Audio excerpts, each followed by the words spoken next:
What's up, Open Floor Globe? I'm your host, Michael the Pod Pina, and I'm joined on the other line by my good friend, Sports Illustrated staff writer, young Belichick in the flesh, Rohan Nadkarni. Rohan, it's so wonderful to be here today with you. How was your weekend?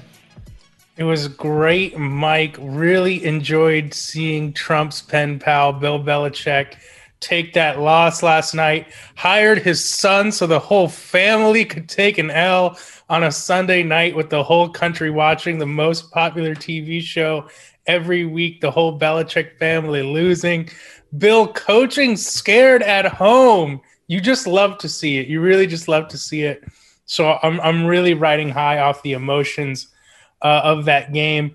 Really enjoyed seeing the Democratic People's Republics of Boston's, propaganda machine rally around Belichick last night, trying to defend that call as you were on Twitter, as our editor Jason Schwartz was on Twitter. So I'm chilling, Mike. I'm having a great time.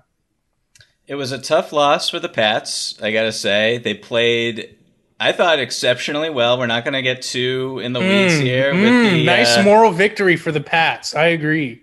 Hey, 6 Super Bowls, I'll take moral victories. I don't care, yeah, man. Sure, it's okay. Sure. Listen, I will say that game last night was in higher relevance than probably. You're a Dolphins fan, is that correct, Rohan? That is true, yeah. So I think that game last night, what is this, week 4 of the regular season? Mm-hmm. I think that game was more relevant than the Miami Dolphins have played since what? You were in the 4th grade, 5th grade? And guess what? With all that relevance, who's at the bottom of the AFC East looking up at everyone else with the rest of us? The Patriots and the Dolphins, baby. You know who's won more games in Boston this year than the Patriots? The Miami Dolphins. How about that, Mike? Again, it's week 4, but I expect this behavior. How about that, Mike? That's what losing culture will get you. Yep, that's exactly right. Did that doink also remind you of Bam Adebayo's block on Jason Tatum, or was it just me? That was a low blow and completely uncalled for. But I'm sorry, I didn't mean to get personal. It's okay. It's okay. We support Belichick's decision to kick that field goal. We don't. Who is we? We do not. Was Patriots Nation. It was inches. Yeah, of course. The propaganda machine. Inches off. Oh God.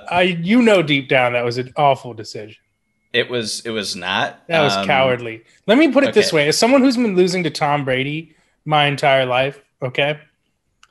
When you have a chance to kick a 56-yard field goal in the pouring rain with an injured kicker and give Tom Brady the ball back with 50 seconds left and 2 timeouts to go ahead, yeah, no. That's exactly the kind of decision teams playing the Patriots have made over and over and over again to great failure for the last 20 years. And to see Belichick do it was just the irony. It was beautiful. Listen, Belichick could have a similar career to Jim Caldwell, who is a really good coach without Brady. So I'm looking forward to seeing him hopefully getting that career record. Just looking forward to seeing him getting that record without Brady up to 500. I think he's 13 games under now. He'll have a chance. Maybe if he keeps coaching another 10 years or so, he can get to 500 without Brady.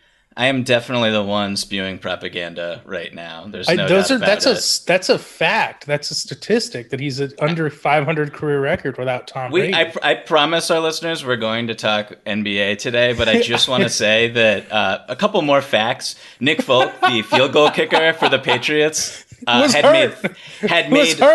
had made 36 straight field goals up until that point. The Patriots had converted how many third downs in that game? I believe their quarterback had completed 19 passes in a row. That is not. No. See, the Buccaneers were down 3 starting cornerbacks. They signed a guy off the street and were playing him in that game. And then 2 more got hurt during the game. We can't answer questions here when we know we have a losing argument and we're arguing in bad faith. How many third downs did the Patriots convert in last night's game, Rohan? I don't know. I don't have the stat sheet in front of me, Mike. 2. So when it's let me just explain football to you real quick. When it's 4th and 3 and it's pouring rain and you have a rookie quarterback and the defense that just won the Super Bowl knows that you're going to throw, it's not a great chance of you Except converting. it wasn't the defense who just won the Super Bowl, because like I mentioned, they were missing most of their secondary. Then 2 more guys got hurt during the game, so they're down to all their backup cornerbacks. The Patriots passing game was working beautifully, as I mentioned. At one point, they completed 19 straight passes. The kicker was hurt. It was pouring rain. A 56-yard field goal is already a low percentage field goal. If you do make the field goal, you're leaving way too much time for Brady, who only needs a field goal. The other day, we just saw Aaron Rodgers go the length of the field in 34 seconds. Irrelevant. It's okay. Listen, completely Mike, irrelevant. Welcome back to the rest of the league. Belichick's coaching scared now. This reminds me a lot of his Cleveland tenure. Yes, you were definitely alive during his Cleveland tenure. It's really like it's just coaching scared, baby. We love it. This is why I had to stop watching football, because of the discourse here that is just absolutely, it's blind rage. Everybody's against the Patriots. It really is, dude. Mondays after football Sunday are just the worst day of the week. It's okay, rough, man. We gotta pivot before I like slam my headset down on the ground and shatter it into a million pieces. So on today's show, Rohan, we are going to open up the mailbag again, and we're going to talk a little Blazers. We're going to talk a little bit about some rebuilds going on in the NBA. We're going to talk a little bit Trae Young versus Bradley Beal, which is a fun conversation, I suppose. We will make it one, and a bunch of other stuff. But first, a quick reminder to all of our listeners to keep sending your emails in to openfloormail@gmail.com. That's openfloormail@gmail.com. I will say the emails that we've received over the past few days, Rohan, I mean, the Squid Game, Love Island, Will Smith rom-com, like NBA diehard fan Venn diagram that I didn't know existed is just alive and well and thriving in this space. So thank you to you all for participating. We love you. Just to give everyone a quick update on my Squid Game progress, I have 2 episodes left. Probably going to knock those out tonight, and I'm very excited to see the thrilling conclusion here. Shout out to all my Love Island watchers, and shout out to who emailed us to say that Definitely Maybe is one of the best rom-coms of all time. I agree. It's up there for me. I do not have that emailer's name. Oh, man. I believe it's Chris who emailed us that. I'm not 100%, so I apologize if I got that wrong. We can go back at some point and correct the record if so. But shout out to – I do also agree that was a fun email to receive over the weekend. So we're going to start with this email from longtime Open Floor Globe Hall of Fame member Thaddeus. Platinum certified multiple times over. Goated. Living Thaddeus legends. is goated, as D'Angelo Russell would say. Yes, in a different context. Yeah. So Thaddeus writes in, "What's up, Chris, Michael, and Rohan? I enjoyed the top 100 episodes, and I could see how the exercise wrecks your brain. I think many people casually throw out things like, he's a top 30 guy, not realizing what that means. Preach. Thaddeus, preach. The top 100 seems like a low bar, but those guys are really good. Which brings me to the Blazers. Are we undervaluing where they are after the addition of number 98 on your list, Larry Nance Jr.? The top of the conference is full of unknowns. Klay won't be back till Christmas. There's no Jamal Murray, there's no Kawhi Leonard, and Dallas lost a coach that squeezes wins out of spare parts. The door feels very open to steal a home court spot." Thaddeus then, in typical Thaddeus fashion, goes on to write a Dostoevsky novel via email explaining why the Blazers are awesome, which we really appreciate, but we just don't have time to read. So my question off of this wonderful email that Thaddeus blessed us with, Rohan, is are we underrating or undervaluing or sleeping on the Portland Trailblazers? There's a lot of the narrative is just very negative, I feel, because of the trade rumors. There was the offseason kind of debacle with their head coach search.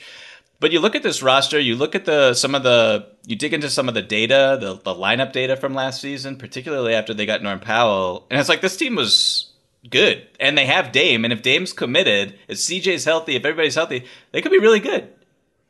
Yeah.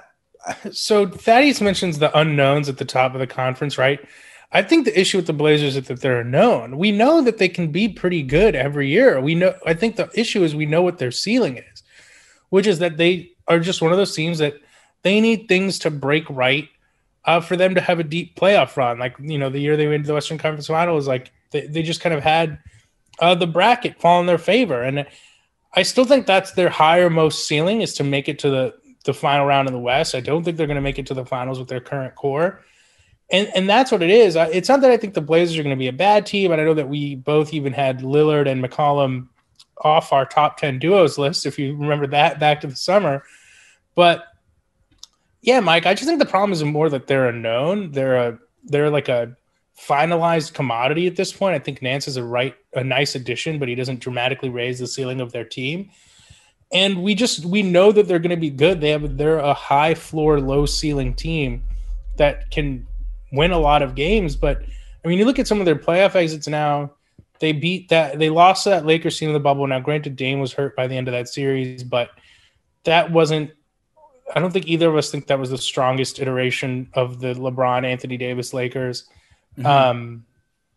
They lost last year to the Nuggets, who were starting Campazzo and Rivers in the backcourt. I mean, that's a pretty inexcusable playoff loss for Dame. And you go through his playoff track record, like they've usually lost to really good teams almost every year. That one was pretty dispiriting. So I don't think we're sleeping on the Lakers or Blazers rather. We're obviously not talking about them a ton, but I think it's because we just kind of know who they are at this point.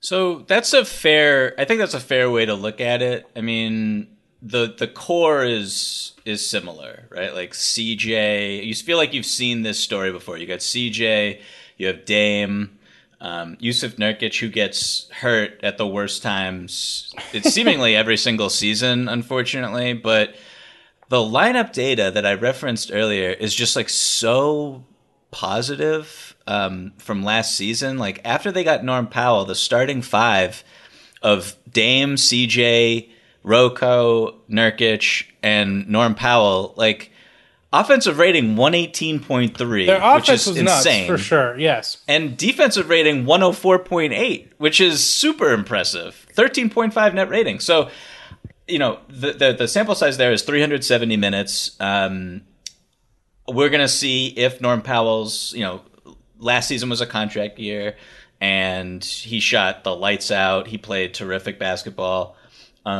In Portland after the trade as well, but he just got that contract. We'll see how well he plays. He's a little undersized for the role that they have him there. But I love the moves that they made behind, like the bench moves. I do think that those are, obviously they need to improve the defense. You get Larry Nance Jr., who is a terrific defensive player. I don't think people realize how good he is in terms of his versatility, in terms of his intelligence, just like one of the smartest bigs at jumping passing lanes and wreaking havoc. So I love that pickup for them, and he can play some small ball five. But like even just replacing Enes Kanter with Cody Zeller, like that's just a really big upgrade. It seems very marginal just because of what we're talking about here from a financial sense, from a minutes sense and playing time, etc.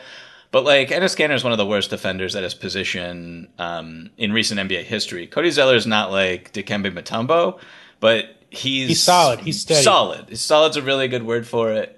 So I like that there. I like you just like losing Carmelo Anthony. Not to be like disrespectful, but sometimes there's an addition by subtraction there where you put in someone like even Tony Snell or Ben McLemore or Nasir Little. Just like I don't know who else is going to be in the rotation there, but I think that that's a positive. So I think this defense can be, and obviously there's the coaching change with from Terry Stotts to Chauncey Billups, and we'll see how Chauncey kind of puts his imprint on the team. We're getting a note from our we're getting a note from Shelby, our podcast, who told us in our last episode that he is a humongous Blazers fan. He writes in when I just disparaged Enes Kanter that Enes Kanter has set the franchise record for rebounds in a game with 30. Thank you, Shelby. Thank you for that tidbit, Shelby. One time, Mike. One time, when I was doing power rankings for Sports Illustrated, there was a time when the Rockets and Blazers were both on huge win streaks. Mm-hmm. I think the Blazers had won 12 in a row. The Rockets won 13 in a row, something crazy. And I put the Blazers at number one, and I was like, I just feel like mixing it up, putting Portland number one this week and like people in Houston were freaking out. Like, I'm not joking. Mentions are blowing up, and they asked me to do a radio show down in Houston, and I'm like, okay.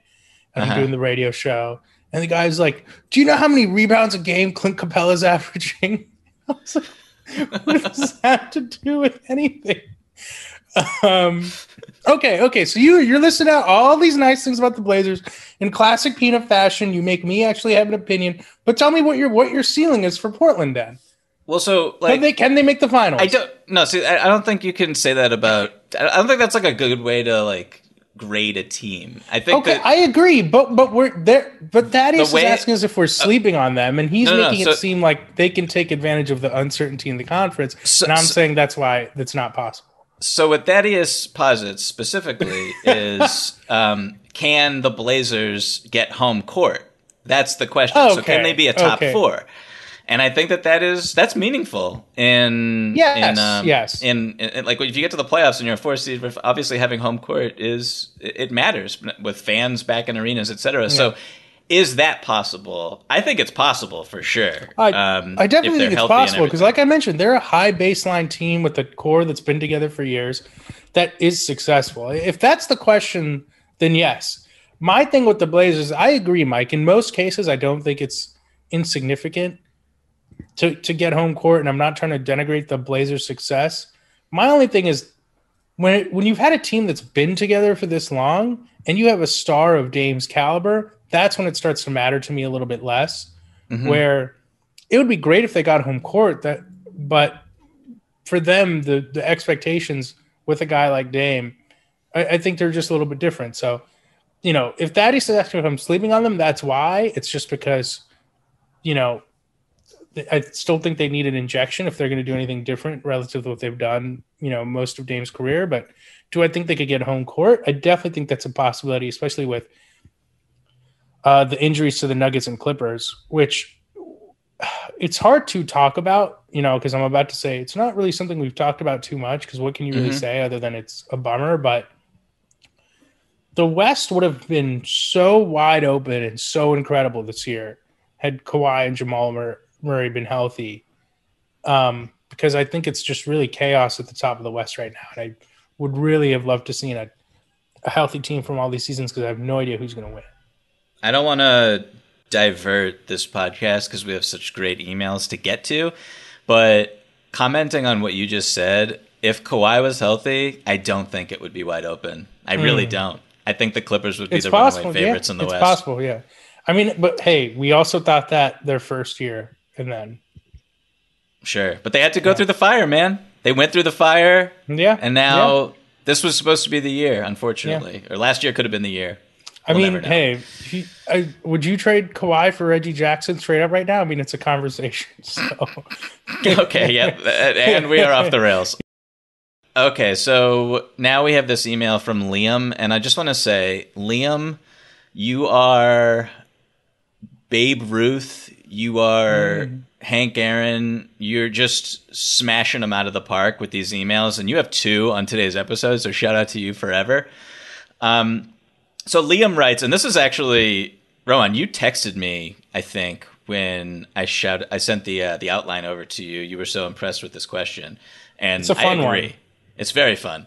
So Liam writes, one thing that I've been thinking a lot about lately is what some teams would look like if every player on their roster was in their prime, and what teams would become much better. I just want to shout out Liam already, because what an awesome thing to be thinking about. That's just cool. I love that. I love that you're thinking about that.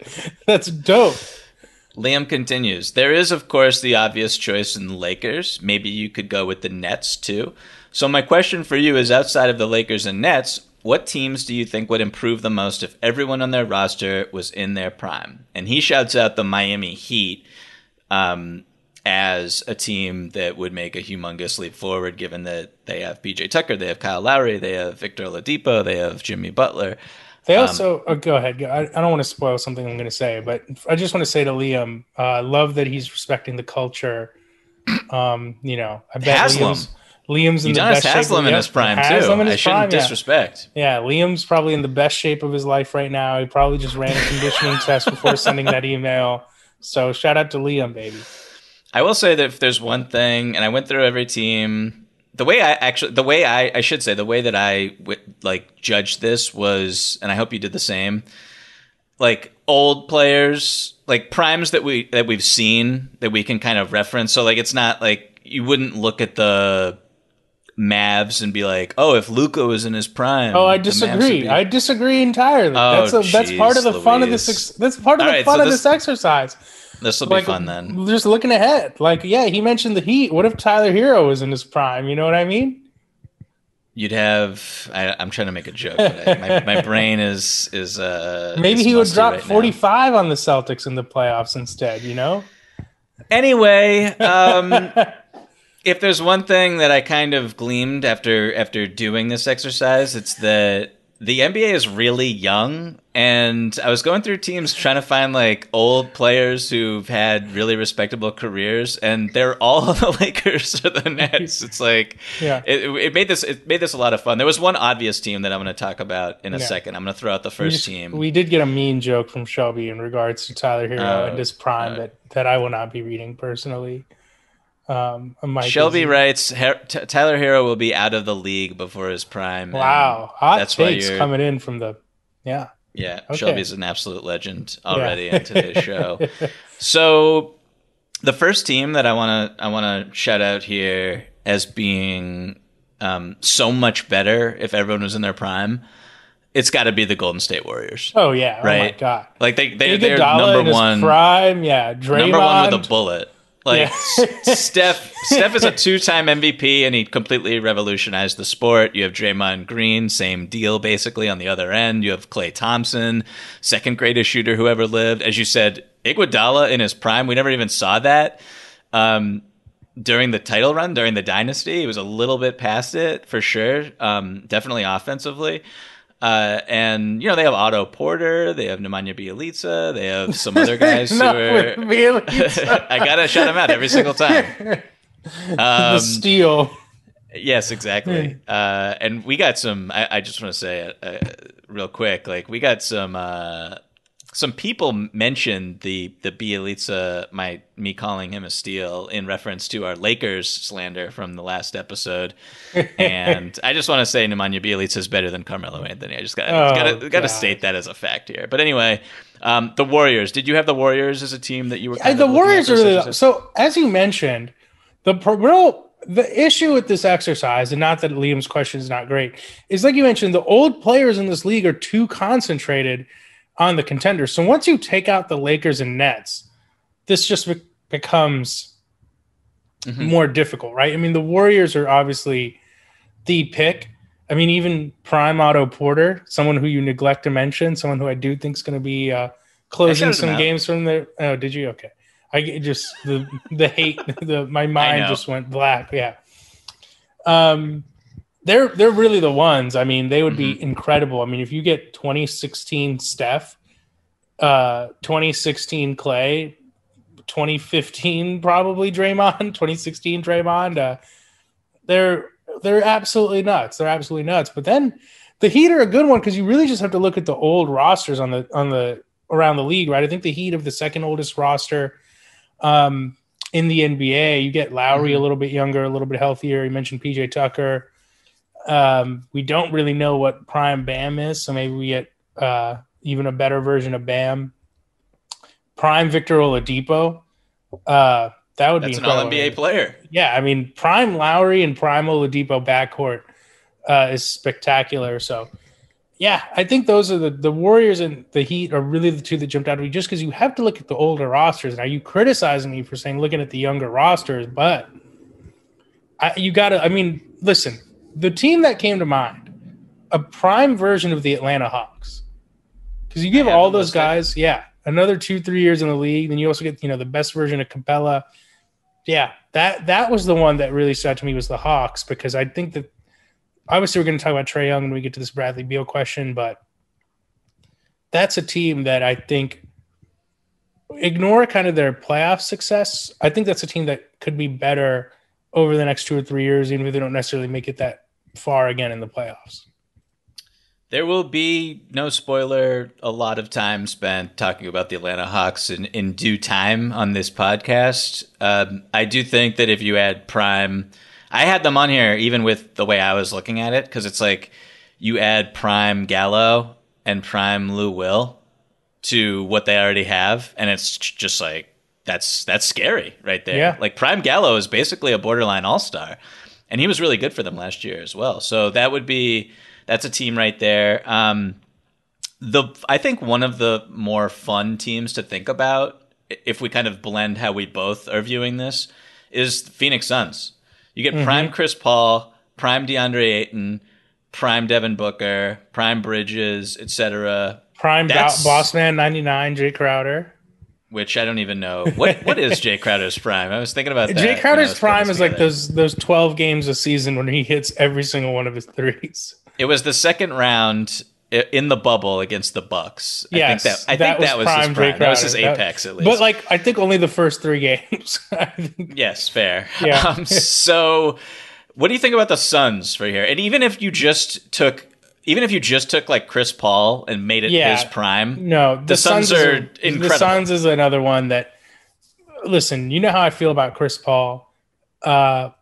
Just one of the best to ever do it. One of my all-time favorite NBA players. And yeah, man, you put him in his prime, and now he's got you combine his current vegan diet with him in his prime body, and you got a force. You got an absolute force. So the Suns is absolutely a really good pick.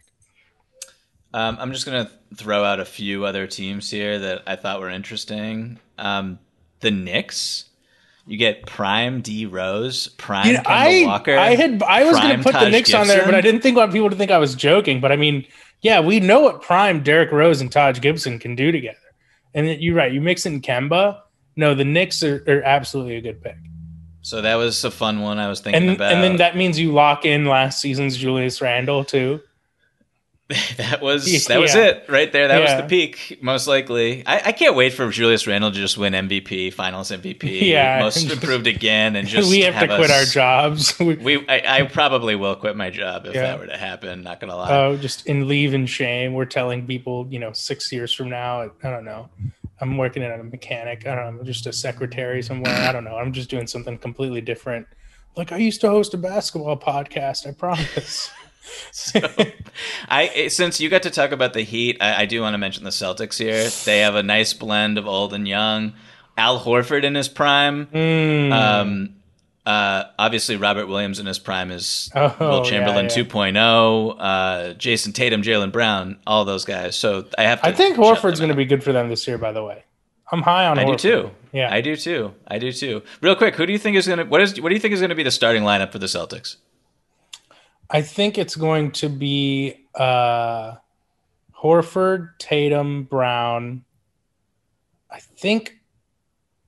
Oh God!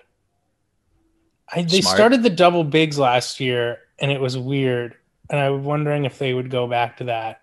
I would bet that they do. Personally, so you think they'll start Robert Williams and Horford together? I do. That's a lot. I know that just labeling them as double bigs, you can do that if you want. They're very different than Daniel Tice and Tristan Thompson. Yes, but they're still both bigs. For as good of a shooter and initiator that Horford is, there's still like a certain limitation than starting like an actual forward as opposed to a tweener center or whatever you want to call him. I love that this has diverted into a Celtics conversation, but I do want to say that you can have Al Horford guard fives with help, and then you can have, because everyone's going to be huge. You have Smart, Tatum, Jaylen, Horford, Rob Williams, and you can have Rob Williams guard the stretchy fours, and really it not be a problem. I don't think so. I love that lineup defensively. I don't think it's going to be a bad lineup, and I think overall they're going to be really good. But you don't think Schroeder's going to start? I think Schroeder's going to start. He's not going to start. No. I think that if they were to start him, if they were to go small with their starting five construction, or not even small, just like normal, I think Schroeder and Smart, and then... No, I think it would be Jay Rich starting at the 2, and Tatum would play the 4. That's what I think. Interesting. So I don't think that's going to happen. So... I think they're going to be... Because I think those guys are better suited off the bench. Schroeder, Jay Rich. I see what you're saying.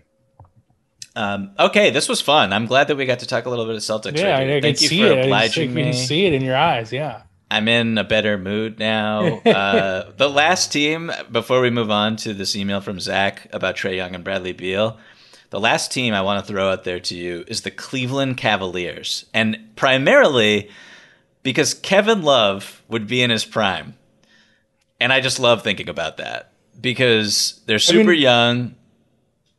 Do we know that Kevin Love's not still in his prime and he just doesn't play basketball anymore? So there's no way to really even know.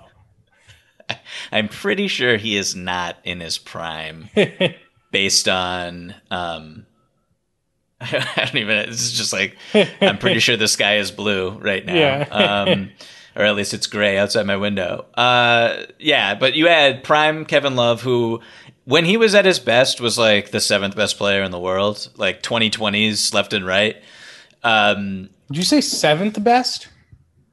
Oh yeah, I would say that's like, I'm thinking about, like, I don't even know what year. When Love had when Love had that one big season, who did you think was better, him or Blake Griffin?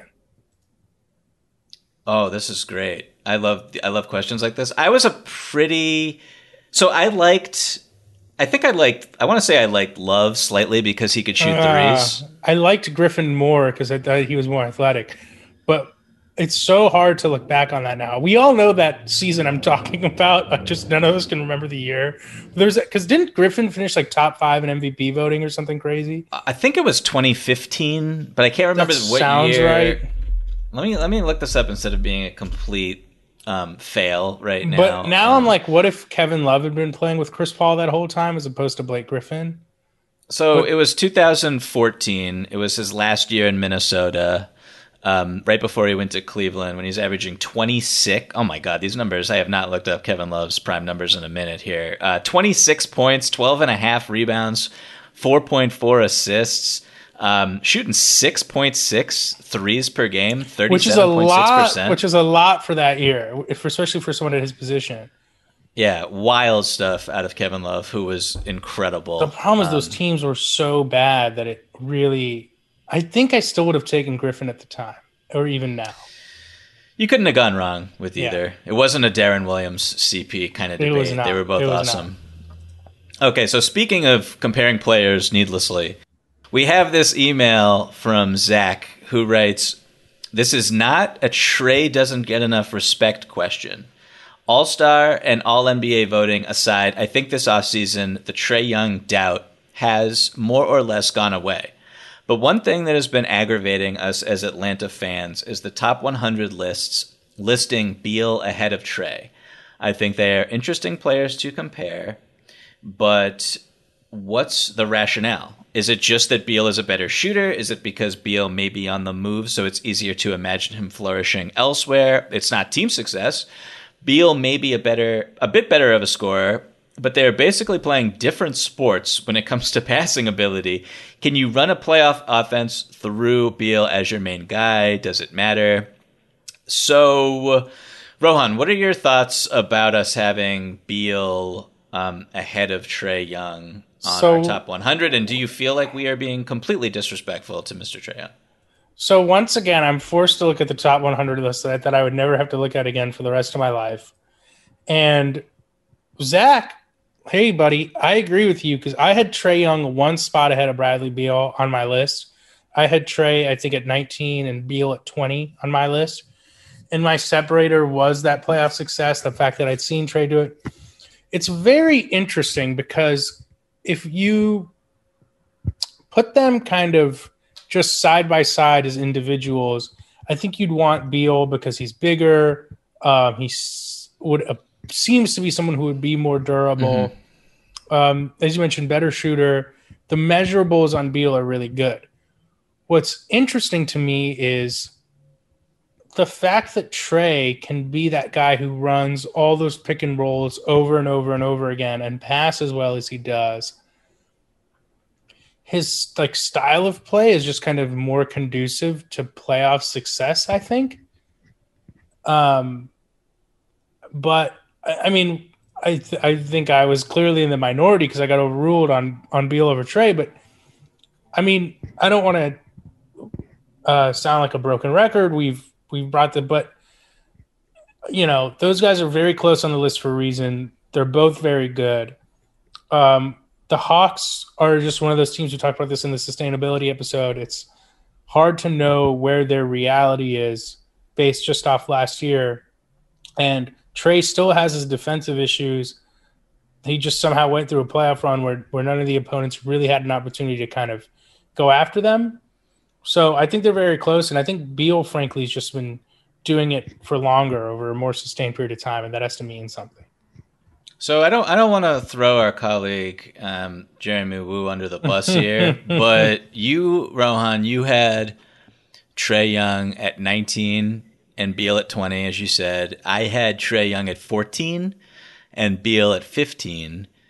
Chris Herring had Trae Young at 18 and Beal at 19. And then Wu comes in just throwing hot lava. Trae Young at 21 and Bradley Beal at 14. And we did address this when Wu and I did our top 100 episodes, so I don't need to... I mean, he explained himself with his thoughts in that episode. You can go back and listen if you want to know more. So I will say, I'm just going to kind of, again, reiterate everything that you said, Rohan. These players are extremely similar. I can see the argument for why one would have Beal ahead of Trae. And for me, it's primarily because Beal is so good off the ball as well as on the ball. His usage is higher than Trae's, which is absolutely remarkable. But he can also come off pin downs. He's willing to do that. Come off these DHOs where he starts in the corner and just kind of zooms into the paint. So he can be useful in an offense in different ways on the weak side. The Trae he just hasn't gotten there yet. And we could see this season, I think we will see this season, him develop a little bit more and evolve off the ball a little bit more, but we just haven't seen it yet. So I like that part of Beal. Statistically, they're very similar. Trae obviously goes up a level when you just talk about the playmaking ability, as Zach pointed out. I think Beal is also just a better three-level scorer than Trae Young is. I mean, Trae Young's not finishing at the rim efficiently. He's got the floater down for sure, but he doesn't attack from the mid-range as Beal does. And, I think that Beal is probably a better shooter. I do think it's marginal there. So, I mean, it's a coin flip with these guys. It's funny. I think with Young and Beal, if you switched Young and Beal, I think both teams might be slightly worse, just the tiniest bit. But I think if you put them both on good teams, Beal would help a good team more than Young. Yeah, no, I absolutely believe with that for everything that I just said. I think that Beal could go on to the Nets and just fit right away and be great, assuming that he gets vaccinated and is able to play in Brooklyn. Yeah. But so I had to slide that in. Yeah. So the consensus here is that Trae Young is definitely better, and everyone who thinks that Brad Beal is better is an idiot. Is that what we're saying, Rohan? No, it's not. It's absolutely not. It's, okay. It's very close, and hopefully we never have to litigate the tiny differences on this list ever again. How about Andrew Wiggins? I know we don't want to get into it, but finally getting vaccinated. I wonder why. Yeah. It's almost like having consequences for not getting the vaccine works. And listen, part of me would have maybe respected Wiggins if he was so committed to this quote unquote cause that he was like, I'm going to forfeit half my money. But yeah, or maybe, I guess that the religious exemption was not that strongly held of a belief. He put a price on that religious exemption. He did. Good for him for getting the shot. That's better for everybody. Yeah. So we don't want to shame people who get the shot, even though they were holding out there. But no, shout out to Andrew Wiggins for finally getting the vaccination. Okay, so as promised, we have another email from Liam. This one is also a total banger. This was a good one. Yeah. We did a little bit of a variation here from what Liam actually wrote in, but I'm just going to read the email and then kind of explain where we're going to go from there.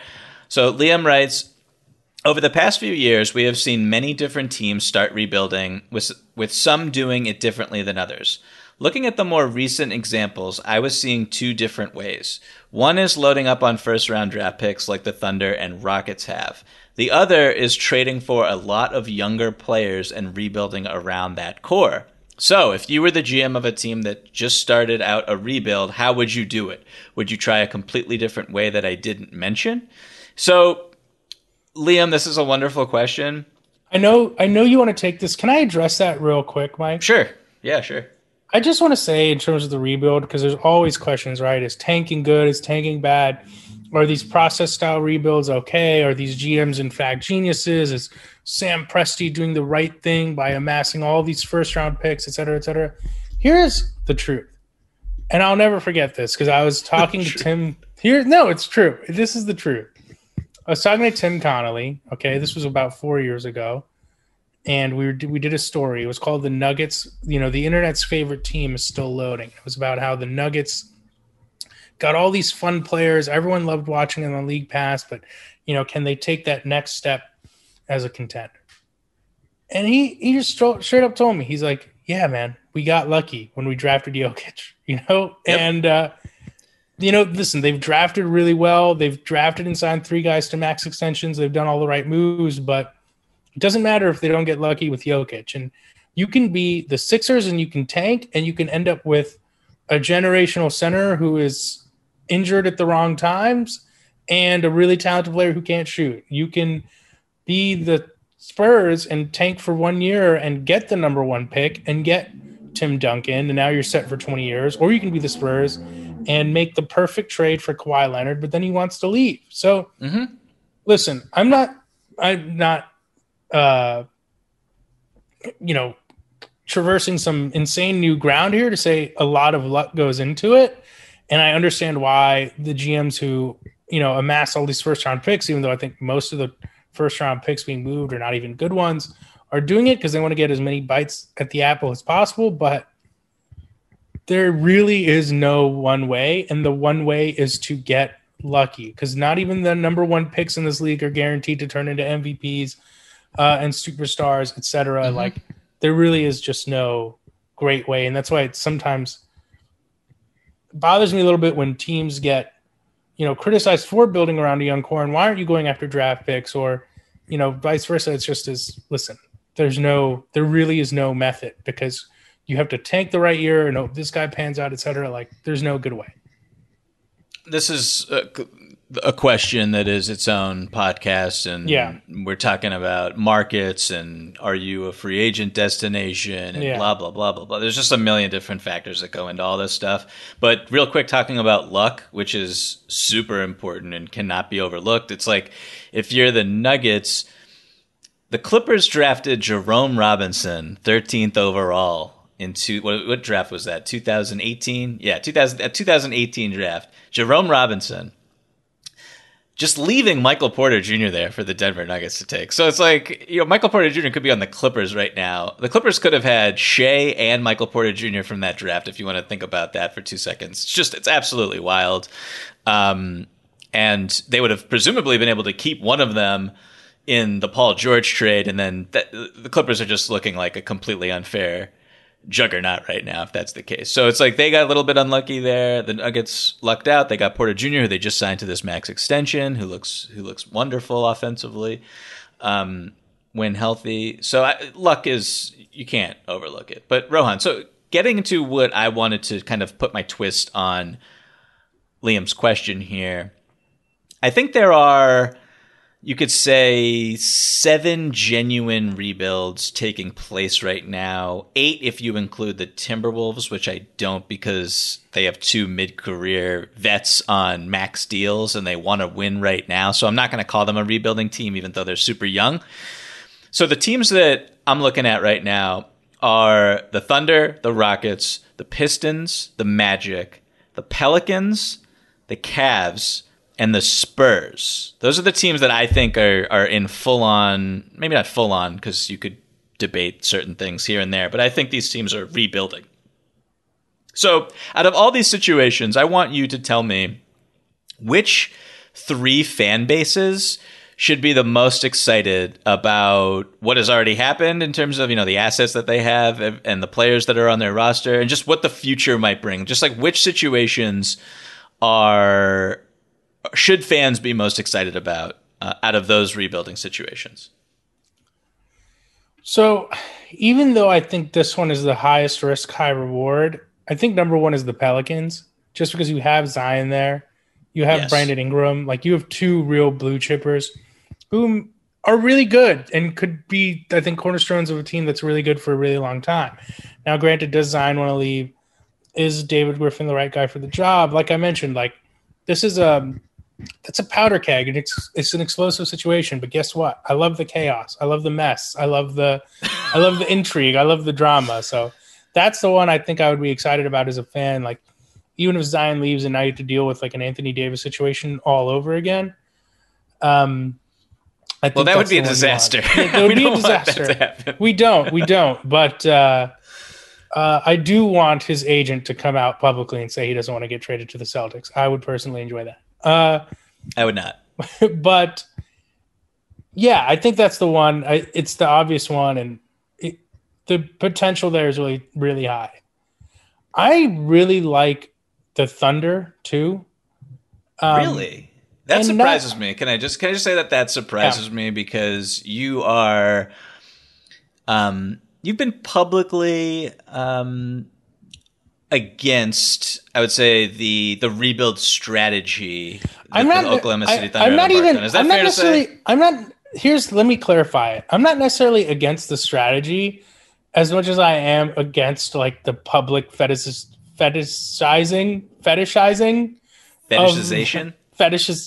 I'm never going to be able to say it. I'm not from this country. I don't think I'm ever going to be able to fully get behind like how many people just throw out the number of first round picks, but don't really often. I think Bobby Marks was the only person to like really break down the picks Oklahoma City's gotten and put them in the tiers and be like, these ones actually have a chance to be good, etc. Mm-hmm. But to be honest, Mike, it has less to do with the picks and a lot more to do with Shai Gilgeous-Alexander, who I think is really, really good. And he barely played last season, which it contributes to this problem. But like, he had a hell of a season last year. He's really, really good. And I think that is really what excites me. And, that 1 year Chris Paul was there, we also saw him be part of a good team. Like, he can contribute to a good team. We know that. Now, can he lead it? That's a little different. At the end of the day, I do think they're going to have either the possibility to trade for someone. Frankly, I do think they're a team that should maybe try to trade for Ben Simmons. That would be something.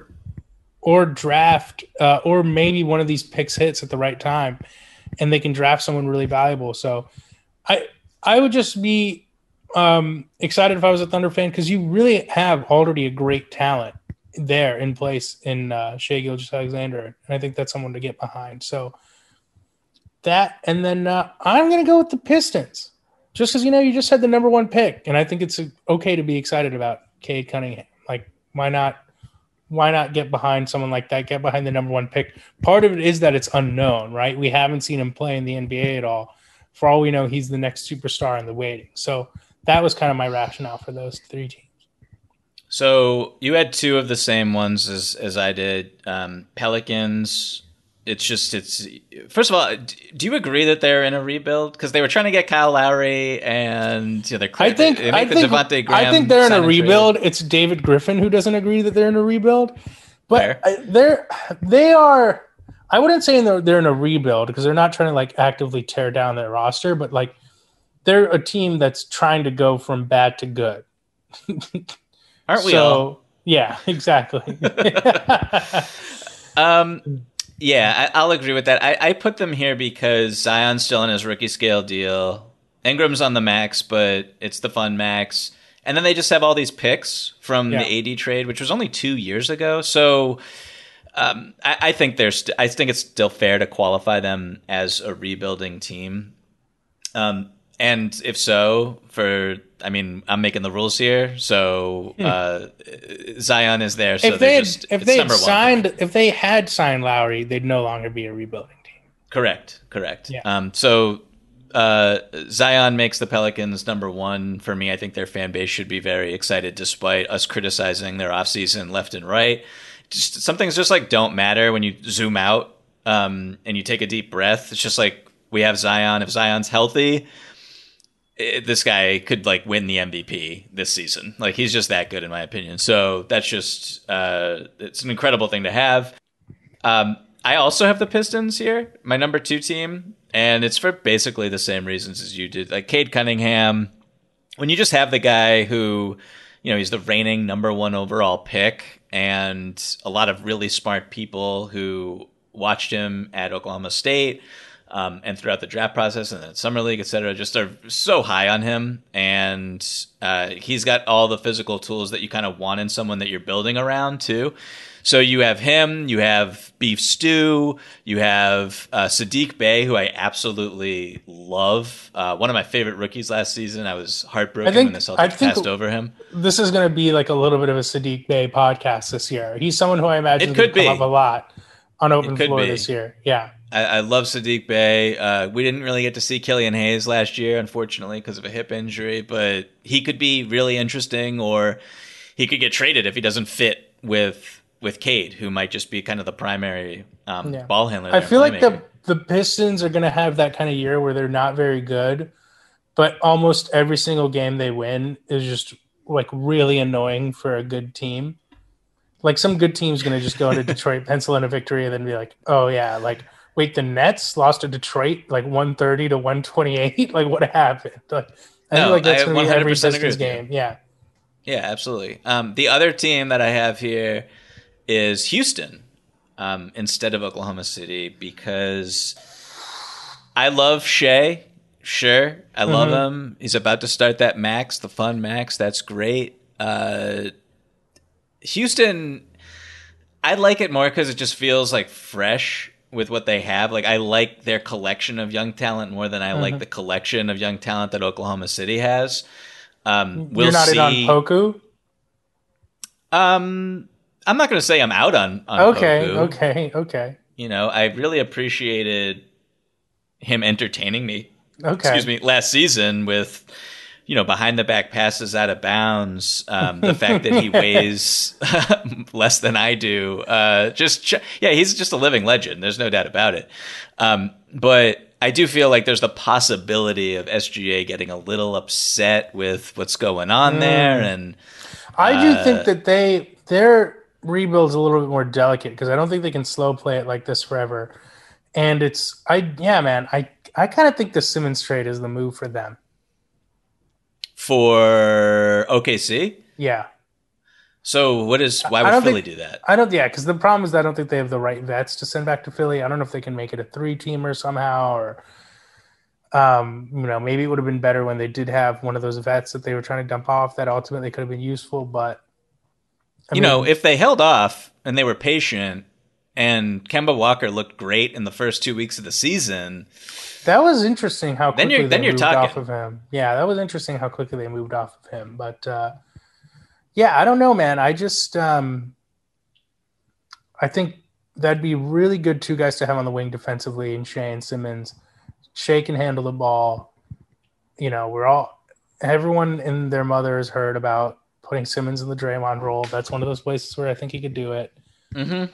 So yeah, I'm just floating that out there. Sam, call me, Sam Presti. We'll talk. The Thunder could build around Simmons, which is something Sixers just have never done. You know, they've always prioritized other guys on their team. Can we talk about that Embiid quote real quick, where he said, "I think we've always tried to fit the team around him." Yes. Okay. I know you're maybe not the biggest Simmons or Embiid fan as the and I don't blame you that the Celtics and the Sixers have a storied rivalry. No, I look at it as objectively as I understand. I understand. But let me just put it this way: I think I'm higher on Embiid than you. I love Embiid. I really do love Embiid. I think he's MVP caliber player. I think he's like a top 5 talent in the league. The only thing holding him back, I think, is the fact that he is so big and it's hard to keep that body in shape, etc. But for him to suggest, like, the real problem with the Sixers is the team's been built around neither of them. It's been trying to find some kind of midpoint. And I just thought it was a little ridiculous for him to come out and say, now obviously he's frustrated. I understand why, but for him to say that the team's been built around Simmons, that's objectively untrue just because of his presence on the team. I can see where what Joel Embiid was saying there. It might lean Simmons in their compromise, but it's not built around him. Well, look, the criticism is that there are certain players that you have to get because of what Ben Simmons cannot do, that maybe you would be able to get a different type of player. But I think the criticism and the frustration there has always been, and what he was actually saying is like, dude, you haven't gotten better in anything that you're supposed to be doing. And so for him to, Ben Simmons hasn't said this publicly, but it's just been leaked stuff about his desire to be on his own team. And if I was Joel and I heard that, I'd be like, we have had a lot of success together on the floor. Yeah. So why would you want your own situation? I think that is a little selfish, particularly because if you just improved in area A, area B, we wouldn't be in this situation. It's not. Yeah, that's true. And I definitely don't want to, because that's a big part of the story, is that if Simmons had improved as a free throw shooter or just took a baseline jump shot, anything, it would make a gigantic difference. I do think the narrative's gotten a little out of hand in terms of, like, people are trying to compare this to Harden, or people are like, what does it mean that a guy with 4 years on his contract can ask out, et cetera, et cetera. Philly wants him gone. And somehow that is, whether it's just really good media spin or whatever it is, where it's like, they're like, the players are trying to convince him to come back. Doc wants him back. The Sixers don't want him on the team long term. I don't believe that. I'm not reporting that, but I refuse to believe that. I think that the Sixers and Simmons equally want him on a different team this season. I don't believe that the Sixers want him back. I think they made that pretty clear when they were shopping him all summer, when they shopped him for Harden, when the team made the comments they did after the loss. To be fair, shopping him for Harden, that's just something that happens in the NBA, because Harden is a top 5 perennial MVP candidate. Yes. And you are a better team with Harden than Ben Simmons. I'm not saying Philly did anything wrong with that, or that. I just think that it's being painted a lot as like Simmons is another disgruntled superstar asking out, in the vein that AD or Harden did. I think this is a very unique situation where he knows the team didn't want him on the team anymore this summer. So he's like, why would I come back? Like, we both know you want me gone. But it's being turned into, I think, entirely Simmons is asking out, when I think the team wants him gone too. I think it's a bigger headache, even though he's not getting paid $8 million. Yeah. I think it's a bigger headache for the Sixers right now than it is for Ben Simmons. That's true, but I mean, I think deserve also some scrutiny for their inability to handle the situation, because that's part of the part of the game. Handled poorly by everyone, no doubt about it. Yeah. Exactly, and I just think it's being turned into a lot. Like, I see people being like, "What does it mean for the future of the NBA that someone with 4 years left on his contract asked out?" And it's like, no one asked that question when, like, I don't know, the Raptors traded DeMar DeRozan when he didn't want out. Like, I'm just saying that it's like, I think people are kind of gliding over the fact that the Sixers this summer were also trying very hard to get rid of him. I hear what you're saying. I also think that it would be problematic if NBA players would sign max extensions and then with 4 years left be like, you know what, I'm not going to show up for training camp this year, so trade me. I think agree. I don't disagree. I just don't think this is setting that precedent at all, because of how aggressively Philly was trying to shop him. It's only the point I'm trying to make. I don't think that this is going to be some kind of sign of things to come. We will see. We've talked so much about Simmons, and we've kind of taken a breather from that topic, I think, in recent weeks, and I'm sure that pick up again in the weeks ahead. We will see. There's always new developments in this story. But I think that's where we will end today's episode, Rohan.